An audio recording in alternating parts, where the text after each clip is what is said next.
On today's episode of Gathering the Kings. What's the problem? What's the shortest path to success? What's the best path to success? Which one am I going to choose? I'm going to start moving on that right at this moment. You are listening to Gathering the Kings with Chaz, Wolfe, featuring fellow 7, 8, and even 9-figure business owners who have real battle scars from business and life, but have prevailed as the king that they are designed to be. We welcome high-performing entrepreneurs to the stage in order to reveal the real of the real on what it takes to build a successful business today. We dissect the good and bad decisions they've made along the way that give a true and accurate picture of the journey of success and how you too can get there. Through this dialogue, you will learn the value of growing your network and surrounding yourself with power players and kings like today's guest. Grab your pen and notebook because we're about to dive in. What's up, everybody? I'm Chaz, Wolfe, Gathering the Kings podcast. Today I've got Matthew Griffin, a.k.a. Griff, here on the King stage. My brother, Griff, how we doing? Good morning. It is a Monday morning. We're up on coffee and we've already complimented each other's beards, so I feel like we're ready to roll into a great podcast. We checked all the boxes. The last one was the beard, but we're good now.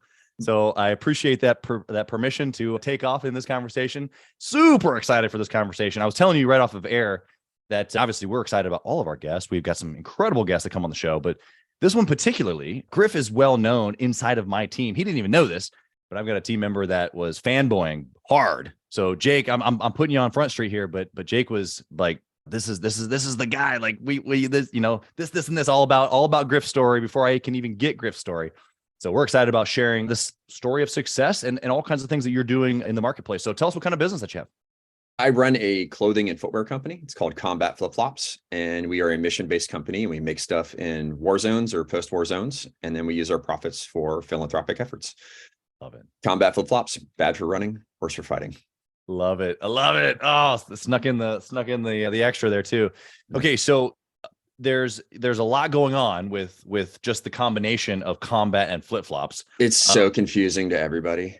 Yeah, but we're gonna get to all that. But before we do, Griff, I gotta know, what's the deep, like, burning desire in you? I mean, yes, there's all this stuff that you just unpacked it for us, but you've had a certain level of success, you've been doing it, and you're still doing it. What's that, like, really down deep in you?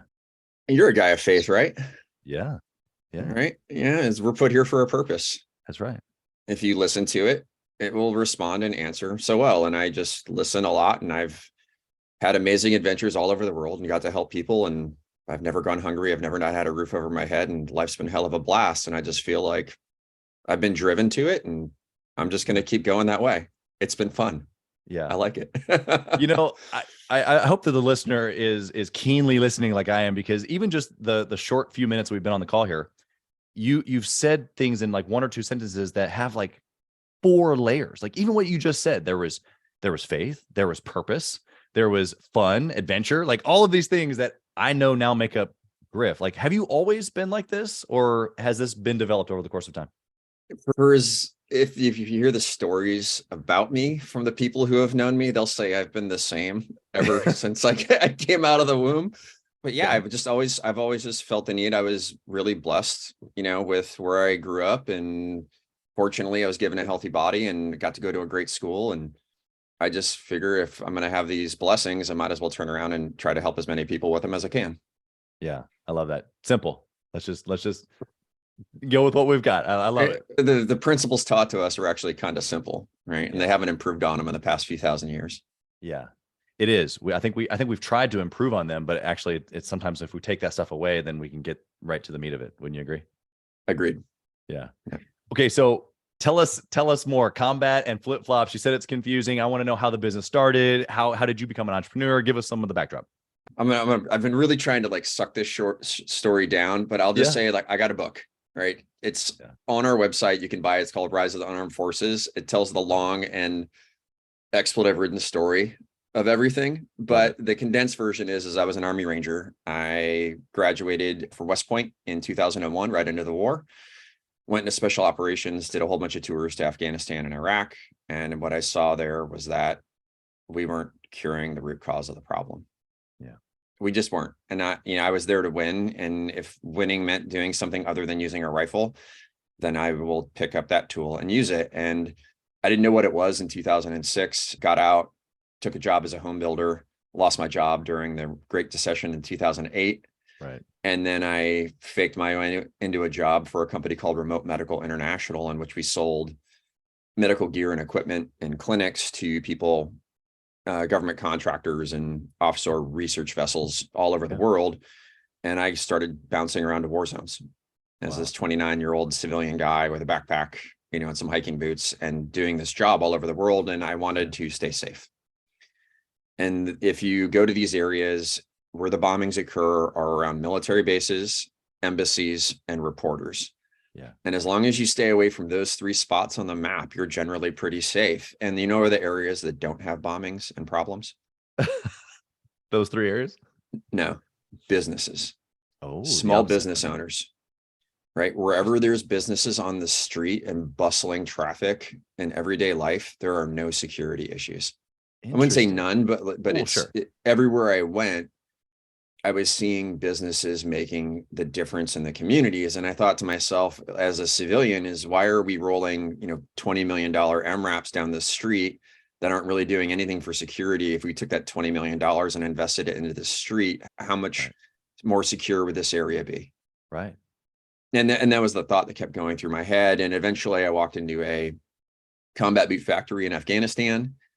I saw 300 people working there. I spent a lot of time in Afghanistan, and that was really the first positive thing that I had seen that we had done. Yeah. And I asked the factory manager what they were going to make when the war ends, because that's what you do with military capacity. When the war ends, you make something else. And he said, no, we're all going to go out of work. Nobody's going to buy anything from Afghanistan. Wow. And I got really mad. Yeah. Right. All the time and effort and energy we had put into creating the opportunity for these families to go to work, i.e. live the American dream, put their kids in school, everything that we said that we were going to do for them, and then knowingly pull the rug out from underneath them. In that moment, I got down to the core of my being. I got angry. Yeah. And in that moment of anger and frustration, I looked down on the table, and there's this combat boot sole with a flip-flop thong punch through it. And it was ugly and cool, and it was burly. And I was like, man, this thing probably feels like 70 or 80 bucks. Some American would pay for this. Is it? It's like, hey, John, do you mind if I run with this? And John was the factory manager's name. And he's like, yeah, sure. And I walked out of the factory, got in my little beat up Toyota, rolled back to my hotel, called my Ranger buddy who knew about the internet, because I really didn't know too much. I was like, hey, can you check to see if combatflipflops.com is available? And he goes, yeah, it's for $2.99 on GoDaddy. Buy it. We're going to make some flip-flops in Afghanistan.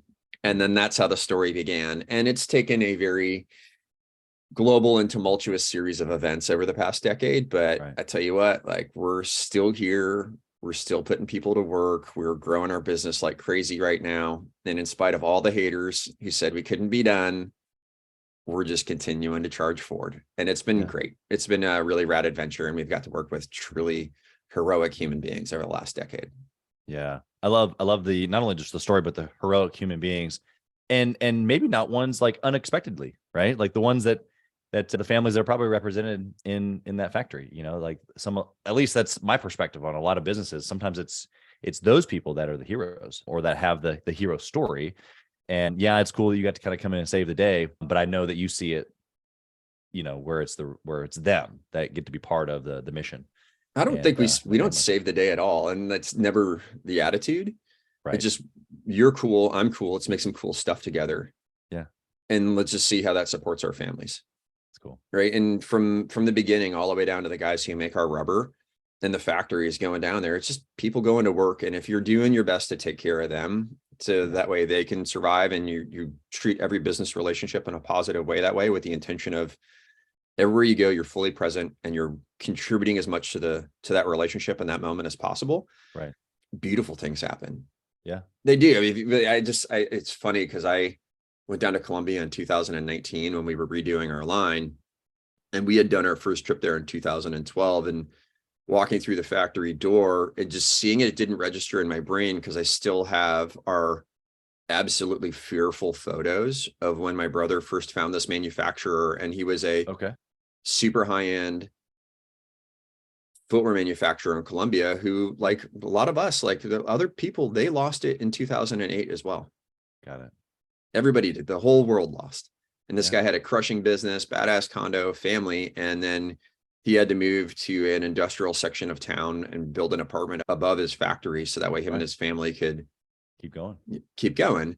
Yeah. And when Andy first met him, he walked in and they were remodeling it. There were garbage bags stacked, 10 feet tall coming through for the first 20 feet of the entrance as this guy was building it. And he goes, yeah, we can do this work with you. And 11 years later, he's still our man. You walk in there, it's a beautiful, modern factory, clean, putting people to work. And the product they put out is banging. Yeah. It's those kind of heroes. And we've just met him every step of the way. Yeah. Love it, man. I love the simplicity of your thought. It even goes back to the first couple things that you said there. These are principles that we've known and we don't really have to add on to them, but you seeing other humans for who they are and even just maybe the talents that they've been given and being able to collaborate on those is pretty cool. Inside the business, you've already given us a little bit of practicals here. So I'm going to kind of keep the segue heading that way. What have you done or what's been a good decision practically that we can maybe replicate in our businesses? We have checklists for everything. Did that come from the military? Yeah, I think it did because it just makes things so much easier. When you're getting ready to throw like 100-pound artillery around 15 miles, you kind of want to make sure that you got everything right and it's going to land where it's supposed to land. Yeah. But if you build checklists, you can blaze through them really quick. And then also we track them over time. So I've had the same running checklist and they've modified a little bit here and there, but since 2017. So when I make notes in my checklist and I can go through my spreadsheet and I can look at them and everything's hyperlinked down on the column A, all the tabs that I need to go to every morning. I hit my home button. I need to check in on my finances. I need to check in on my marketing return on ad spend. I need to check in on my commentary and my engagements. I need to check in on my shipments. And instead of thinking and remembering, it's just in a logical order that we've dialed in. Yeah. And that took what used to be an 8-hour day and it really made it about 2 hours over the course of a couple of years. I mean, because you're just making minor course corrections. You're not making huge muscle movements. Yeah. Well, and you can only do that if you're checking every day or regularly, So I love the I guess the consistency of that. When you say checklist, everybody listening and myself included, we're like, yeah. Okay, sure. I'm a huge checklist guy also. So I'm in alignment with you on this for sure. However, for the guy that's listening right now, that's like, oh yeah, checklist. And then it's like, this is a aloof idea and I have really no idea how to build one, or I hear about it, but like that's for somebody else. What would you say, obviously, other than just condensing time, because I think that's pretty valuable in itself, but what are they missing that you have or that your team has because you follow, I guess the freedom comes from the checklist or from the discipline, that type of mindset. What would you say that they're missing if they don't have that? You're missing peace of mind. Love it. You're just missing peace of mind. If I go through my checklist and I know that all of my blocks are checked, my brain and my stress level goes to the floor. I can relax. I can be creative. I can think about the next thing that I need to do in order to move forward or add a big project into my business. And my favorite part of my checklist is at the bottom. It's my projects, like which projects am I working on right now? And those involve more time and thought. And then I just put them on my calendar and I work on those sections. But I still got to do all the benign stuff throughout the day that everybody hates doing. Yeah. Rip the Band-Aid off, get it done first thing with your first couple cups of coffee, and then move on to the stuff that's really meaningful for you and for your business. Yeah. Love it. I love it. The freedom that comes from that inside of the peace of mind, because you're on this side of the result, but on the other side, on the inside of someone who doesn't have that, they're running crazy. They're 360s in their head, flips and chasing their tail and busy and tired and all the things, right? So, I mean, I have two different checklists. I have one for myself and then I have one for my business. And the one for myself is like, did you weigh yourself this morning? Did you meditate? Did you exercise? Right? How'd you sleep? If you just track yourself on those 4. Yeah. And you just say, okay, before I'm going to get, because business is hard, everything else in recovery is hard. The one thing that you can manage is yourself. That's right. And if you can discipline yourself out of 2 pounds in a week, which is totally feasible for everybody, and then okay, I can improve just a little bit. I'm going to go for 3 next week.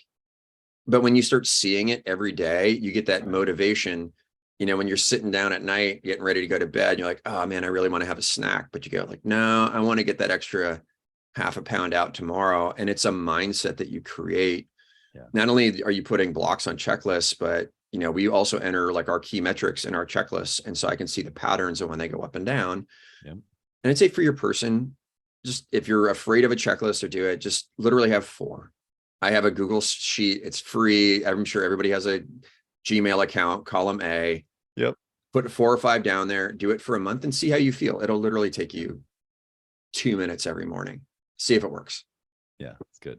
Yeah. Simplify the already what seems to be simple, but overwhelmingly so. What's easy to do is what's also easy not to do. Oh, it's so simple to skip by it. Oh, I'll get it tomorrow. Yeah. Oh, I'll get it. Yeah.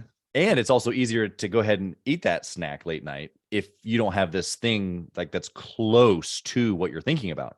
If you don't have the checklist, then it's far away. It's aloof. It's just out there, as opposed to like, no, I'm probably thinking about my checklist as I'm going to bed or as I'm winding down for the night. I'm looking at my calendar tomorrow. I'm looking at my checklist, or what, some of these things, especially if you look at it every single day. Now I'm just training my subconscious to like really hone in on these things. So yeah, of course you're going to think about whether I want to eat that extra bowl of ice cream or whatever, Mm-hmm. All right, well, let's flip the coin here. Griff. All right. What's the bad decision that you made, brother? Something that we can learn from. Focus away from the 80-20. Yeah. We were mentioning it in the pre-call, but the 80-20 is a real thing. You can think you're a unique and special butterfly and every account is going to be huge, but you're not. Right. The math says the other way. The math says 80-20. And when you really find, your 20% that are generating 80% of the revenue, really make that your life's purpose. And there was so much thrown at us so fast as a young business. If you can imagine the story of Army Rangers going to Afghanistan and all these war zones to make stuff, like we made it to Shark Tank in less than 3 years of business and we didn't even apply. Yeah. Like we never applied. They called us and asked us to be on the show. Yeah. So if you can imagine, I had 2 young kids and, job transition, new business. I was still doing a side hustle. I had so much so fast coming at us that I couldn't even look to see where I would pick up where the 100% was even coming from. It was just a mess everywhere. But as soon as we started focusing on our 80-20, the ship really righted itself. Yeah. What would you say for the person listening right now who, big or small business, because every business at some point, even if someone who's dialed in, because I was telling you off air, I've recently had like a strategy expert come in and really go in depth. He was on the show probably 6 or 7 months ago. But even after you've done the 80-20 and you get rid of that bottom BB box, you still then eventually work yourself back into some form of that other piece that you need to get rid of. So even though you've dialed it in, and even though 80-20 is on the top of your mind, even though it may be for the listener, what would you say for the person listening, big or small business? What are the steps for them to kind of like, how do I get rid of that bottom that's most likely dragging me down? It's not associated to most of the revenue. It's causing all the problems. I mean, this is the negative of the 80-20, right? Like I spend as much time on those as I do my best client, who's the easiest to serve, who buys the most stuff, that is the most margin. I get the best results with them, but I share my time with not the best client and also the best client. What would you say to the guy right now who's listening going, how do I do this? Again, honestly, I have my checklist. I have a spreadsheet. I know what my customers are. I know their forecasted revenue for the year. I know what they brought in so far. And so when you hit that little right click button on the top of your spreadsheet, sort by size, descending, it becomes real apparent. And every day you check in on those customers in that order, right? And if there's any issues, make a note on the right-hand side, take care of the issues up top first. And just over time, you're just going to keep grooming yourself into a pattern of taking care of your best customers first. And that it will just play out because of how you're spending your day. You don't want to feel like you're failing people. Right. At the same time, if it's a customer and you say like, I can't support you. Like I had to fire customers, and it sounds so odd for a flip-flop business, but I've literally told people like, I really just don't want you wearing my stuff. I'll send you your money back. Is that cool? And then we'll just call it even. Yeah. But for guys like you with service-based business and other different, clients, I understand it's not for everybody. Our business is unique in that way, but take care of your biggest customers first, make them your priority.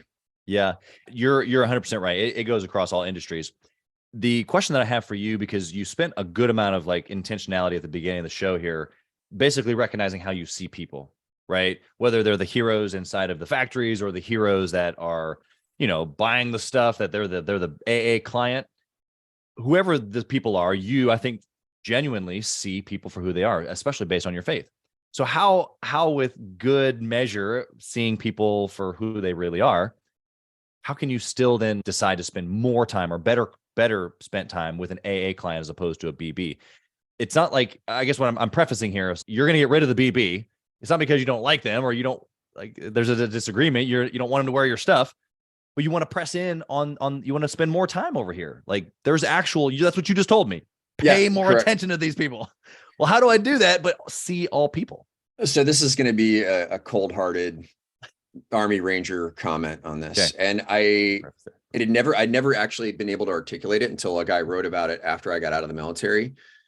But everybody you run into falls into one of two categories, right? And you fall into one of two categories and you flip-flop back and forth between the two, depending on what your mindset is. You're either an asset or you're a liability. Okay. Explain. It is a very binary switch. So, just say I've got my team and we're going out and doing stuff and everybody's well-fed, well-rested. They've all got the mission plan. We've all had the time. I got 30 assets. It's great. But if we've been out and running for 2 to 3 days, there's some guys who haven't eaten. They might have an ankle sprain or whatever. That guy who was an asset, transitioned into a liability. Yeah. And then you're going to run into people who are just straight liabilities all of the time.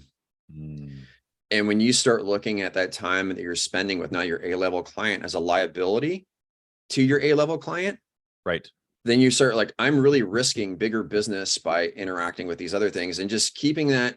Just ask yourself the question, you still want to take care of them. There's nothing wrong with taking care of that customer, helping them be a better customer, if that makes sense. Yeah. But if they're a liability to your A-level client, then they fall into the liability category. And you just have to make a very cold-hearted decision real quick. Like, oh, they want to have an appointment with you. Yeah, I'll be free tomorrow at 3. Yeah. You will schedule their time in order to place them where they belong for your priorities. Right. Yeah. And that's being true to yourself, being true to your mission. That's what you said at the beginning there, is that if we're in alignment on the mission, there's kind of an understatement there, but I think that you can't determine whether someone's a liability or an asset unless you know where you're going or what the mission is. And so once you have that clear, what you're saying is now I can put people in categories but not to be super quick to just put them in a category and then leave them, because they can go back and forth. And I need to be aware, probably on a daily, weekly, monthly basis, on where these people fall. Clients, team members, networking opportunities, all of it, right? And you got to look within yourself. It starts within you, right? You have to recognize when you go into a business discussion, am I being an asset for the person that I'm working with, or am I being a liability? Yeah. And it really starts within. It starts with you. It sounds very judgmental when you say it, oh, this person falls into one of two categories, but I also prefaced it with it's like everybody flips back and forth between the two. I know that I am a liability before 8 a.m. and my first 2 cups of coffee.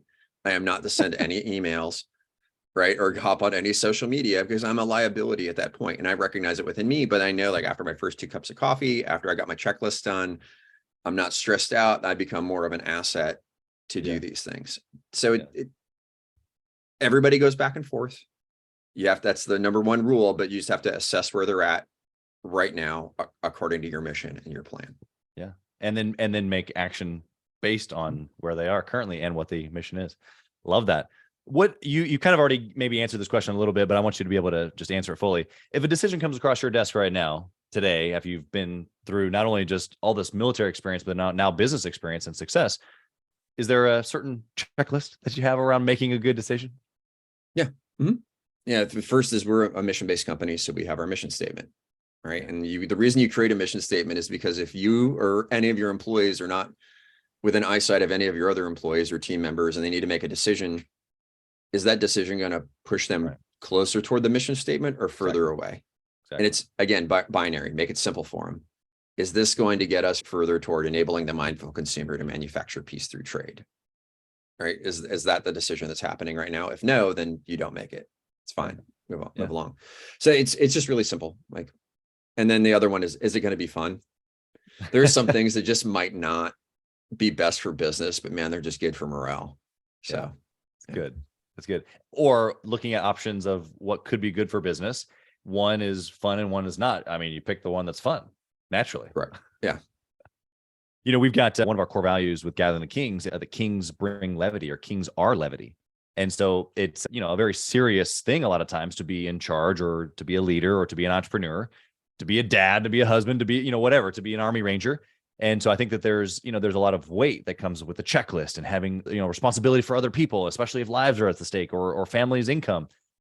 But man, what you just described as far as having fun or levity, removing pressure or removing that sense of weight from a scenario, oftentimes comes from just morale, or just being able to just suck out stress and remove it with, and exchange it for a level of joy, a level of enjoyment. You know what I mean? Well, as freaked out as you are about making a tough decision, you know that all of the people who are involved in the outcome of that decision, they're more freaked out than you are. Yeah. So bringing that levity is important. Like, hey guys, it's going to be okay. We're going to get through this. Here's how we're going to do it. And then you watch everybody else's stress decline. They go from being a liability to feeling like they're going to be an asset, to be a hero in the story of what you're about to do. Love it. Love it. Yeah. Griff, I'm going to go to our speed round here. My first question is always the same around KPIs. I say it like this: if you could only pick one thing to track forever and ever in this awesome apparel combat flip-flop business of yours, what would you track? Return on ad spend. Oh, love it. Tell us more. Looking at your ROAS, we run a product-based business, and because of the state of the internet and where your consumers are at, they're on their phones and they're on their media platforms. It is a pay-to-play game, and so if you're not there and you're not being effective there as a product-based business, like ours, I should say, you're just not going to do it. So you just really got to manage your spend, because all of those social media platforms will tell you to spend more to get a better result, and they're all lying to you. So watch your ad spend. That is the biggest spend outside of product that we make, and they will bankrupt you if you're not careful, and you will have nothing to show for it. Yeah, so true. It's so true. Yeah, I feel like maybe there was a bad decision in there that you could have shared about a little bit ago. Oh no, it's ever present. You know, just when you think you got things clicking and your return on ad spend's going, they change up an algorithm, or Apple and Facebook don't like one another, and all of your metrics for your small business that you revolve around completely change. You don't have access to the data, and you're just kind of drifting, hoping that it works, looking at your top line revenue numbers and your marketing spend. And it's scary. Yeah. I feel you on that. I think that, I've experienced that, the bad decision, as well as the drifting. I think that that's going to be pretty normal for a while when it comes to social media marketing. Maybe one day it'll be a little bit more predictable, but there's a lot of experts out there to like to make it sound like it's predictable. You never answer those emails. Ever. Oh, no, I'm going to get you 10,000x return on ad spend. I'm going to do this. Just mark as spam, carry on. Yep. Yeah. It's interesting because that topic, I really don't, I'm extremely optimistic. Like, I love possibility, like in all areas of my life, really. But that leaves me vulnerable in certain scenarios, but not anymore. When it comes to marketing, I've been down that road where I was super optimistic and got a hold of somebody who maybe also was optimistic, or maybe just didn't even know what they were doing. I really don't know. That's a road where I become almost not cynical, but I just ask a whole lot more questions. I try to do it myself in my team. You know what I mean? I really try to be a better human in most interactions, but when those guys get a hold of my personal cell phone and they call me, they meet old me. Yeah. they get the pre 8 a.m. pre 2 cups of coffee Griff. Yeah. Ranger Griff. Yeah. And I long troll them into it too. So I'm going to burn their time as much as they're burning mine. Right. But it's so frustrating to have these guys call you who have zero liability in your business. They can take tons of money, generate nothing for it, and then walk away with no culpability. Oh, it's just social media. It's building. No. Yeah. Nothing makes me angrier than that. It's tough because they're like, when you study marketing, specifically branding, there is truth to time and money over the long course of action being spent, energy, effort, all of it, and not really knowing exactly what it's doing. Like that's a reality to some degree. But when it comes to direct marketing or direct response, you can track that stuff. So like, it is what it is. Input, output. Does it work? Do the numbers work? Is it making me money? If it's not, either you don't know what you're doing, or we don't have the right offer or the right copy or the right something. You know what I mean? Mm-hmm. Just the way that is. Okay. What resource or maybe book would you recommend for a business owner trying to grow? Ooh, there's just so many. I think the one that I read that probably made the most sense for me, and this is going to sound really odd, is Why We Sleep. Okay. It was the largest sleep study done on human beings, and there is no study that's ever been done that proves that sacrificing sleep improves performance. Wow. And that was a big thing for me, because I grew up in a hardworking Iowa community. You had to be first in the weight room. You work all the time. Military, same with business. And so I've been thrashing my sleep since I was 14 years old and wasn't improving. And then as soon as I really started taking my sleep and sleep routine seriously, everything in life evened out for me, including my business. And it's so counterintuitive, but the vibe starts at the top. Yeah. Always does. It really does. Right. And if you're taking care of yourself and you're getting rest and you're showing up rested and aware and focused, then the rest of the team is going to have to, or they're going to be gone.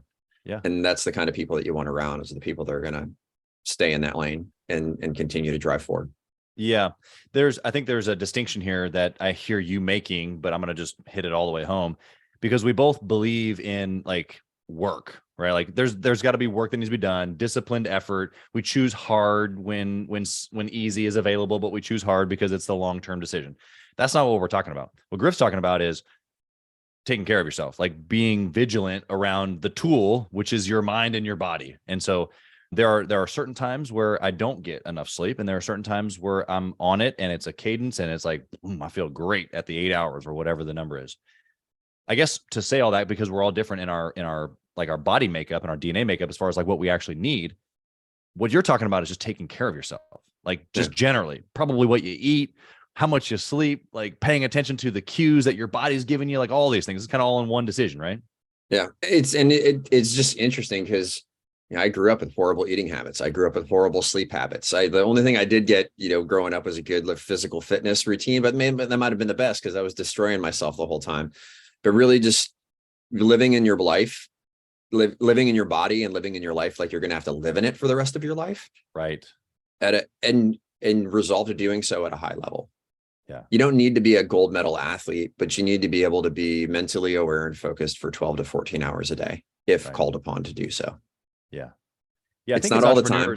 Yeah. Tell me if you relate to this, because this is definitely me for sure. Like when I think about fitness, or when I think about eating right or sleep, like all of these things that maybe I'm not naturally been doing for the last 15, 20, 30 years, I feel like I'm either all in or all out. Would you like, does that help it? Does that keep us from like just doing the little bits every single day? I really think it hurts a person to be just so hypermaniacal in that way, whatever the word is. I'm going to go be a bodybuilder. Yeah. Yeah. You just live a good life. When you sit down at a restaurant, I could order that huge, juicy burger with a side of fries, or am I going to order a blackened salmon salad? Right. The blackened salmon salad tastes just as good, and I feel better about myself after eating it. Yeah. Like I could take this phone call sitting at my desk, or, hey, is this person cool? Can I just get up and go walk around for 45 minutes outside? You're not like, I'm not asking you to run a marathon, but move your body. Yeah.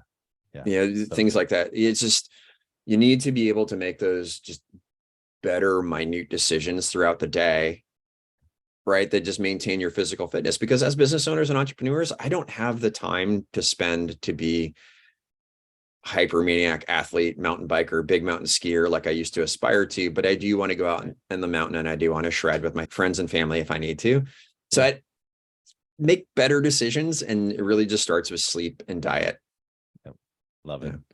What I got a question for you about family. Griff, what would you say about, we just got kind of off this taking care of your body, but I believe in a level of obsession, right? Like we are obsessed humans. What we were just trying to talk about was maybe obsessed with the optimal performance, right? So in order to have optimal performance, we sleep and we eat and we choose the salmon, that type of a thing. But when it comes to my business, I know that I'm successful because of my obsession. But when I look at my family, or when I look at my kids, the level of obsession that I've had in the past years hasn't been there.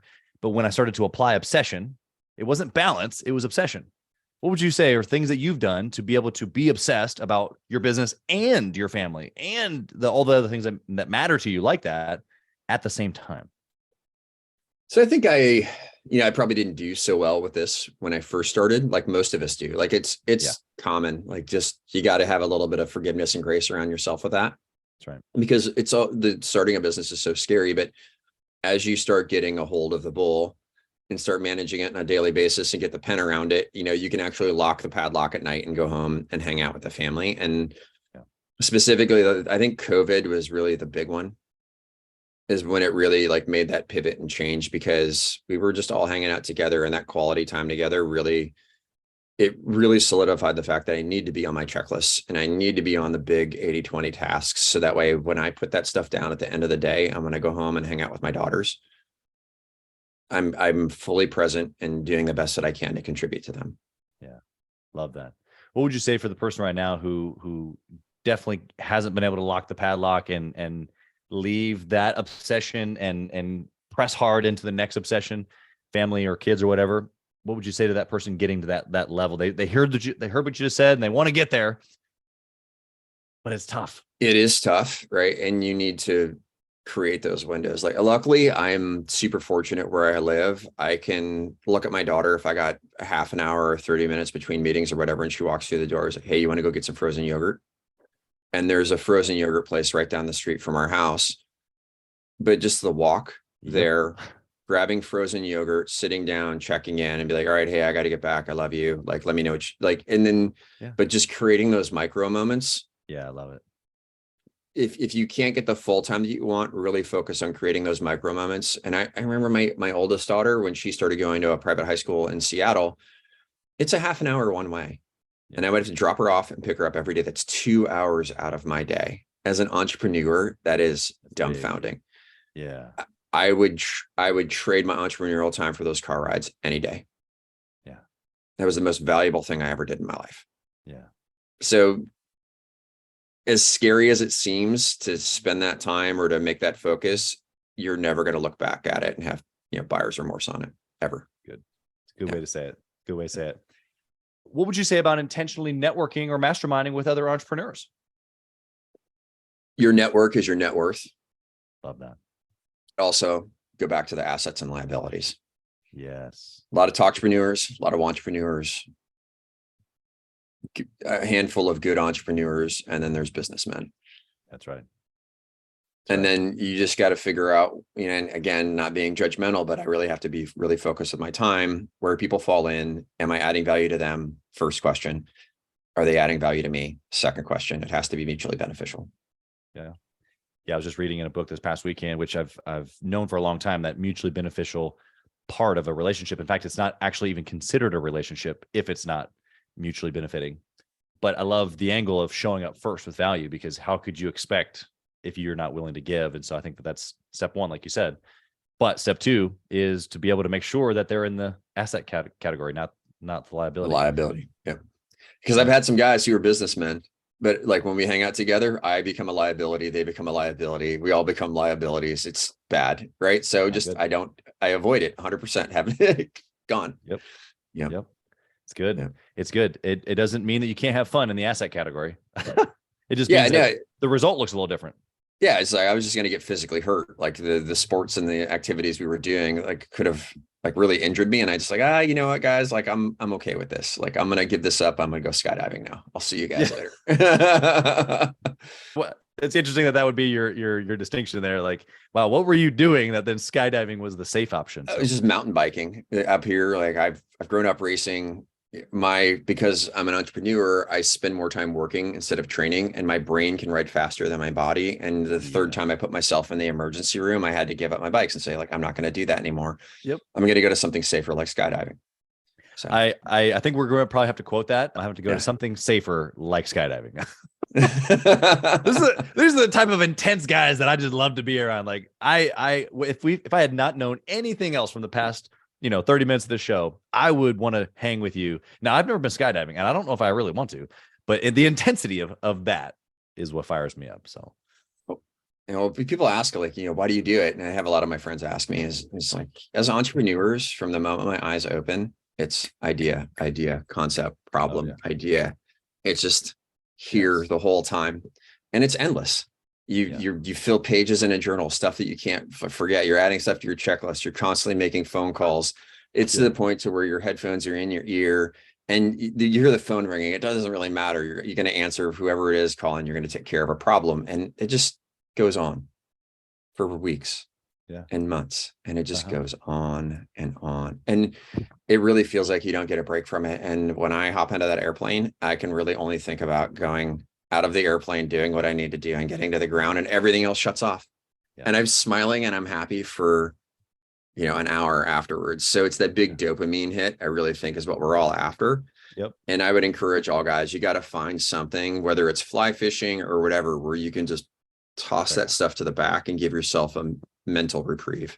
We've got a guy in our mastermind group that runs just a ginormous bike shop, and he's helping a lot of guys, like entrepreneurs, but just, high-paced individuals, intense individuals, find freedom by riding a bike. Because when I get on a bike, I feel the same way, even though I'm not a huge biker. But when I get on the bike, I have to think about nothing in order to be able to operate. It's just kind of odd. It's kind of like mowing, or for me, elk hunting. Like elk hunting is a big thing for me. It's like, man, we like this big old to do about, you got to make sure you have the right gear and you go into the right place, and we've already mapped everything out, and there's like a lot of work.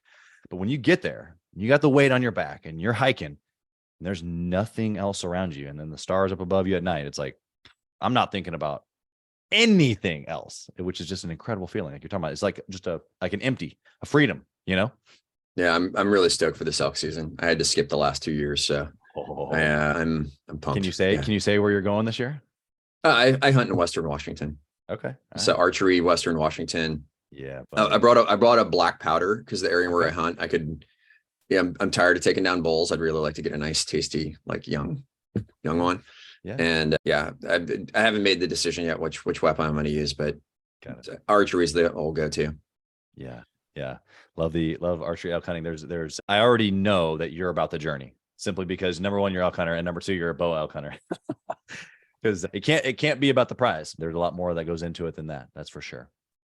Yeah. I got one last question here for you, Griff. I want to know, if you could whisper in the younger Griff's ear, what would you say? Don't panic. Literally, just don't panic. There's going to be a lot of stuff that comes at you. Just don't panic. Love it. Yeah.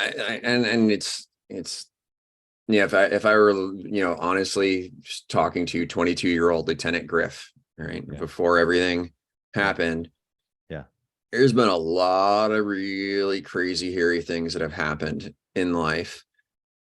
And the ability to just stop when you're in the moment and not panic, get a deep breath, trust that everybody else is freaking out around you.